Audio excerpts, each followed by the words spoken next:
U ideji sreća doleće uz proleće. Ja imam ideju.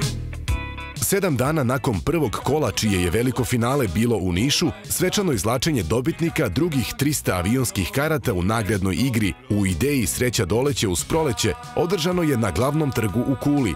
Izvučena su imena srećnih dobitnika iz 44 grada širom Srbije, koji su osvojili po 2 avionske karte za putovanje na jednu od 14 evropskih destinacija.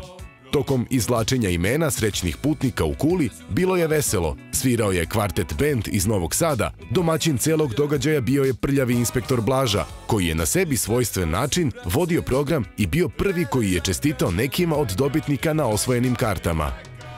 Evo vidite, kao Zdravko Čolić dolazi Bojan Martinović u punoj formi. Boki, dobrodošao.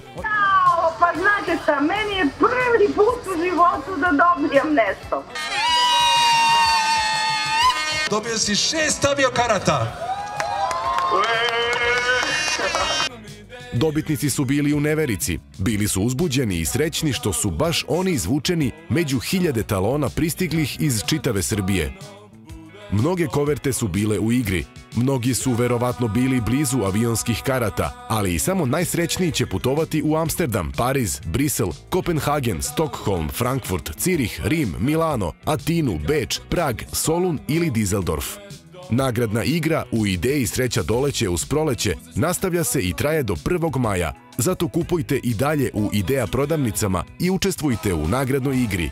Poslednje izvlačenje očekuje nas u Beogradu 3. maja, gde ćemo izvući dobitnike preostalih 400 avionskih karata za kupovinu od 21. aprila do 1. maja. Vidimo se u Ideji.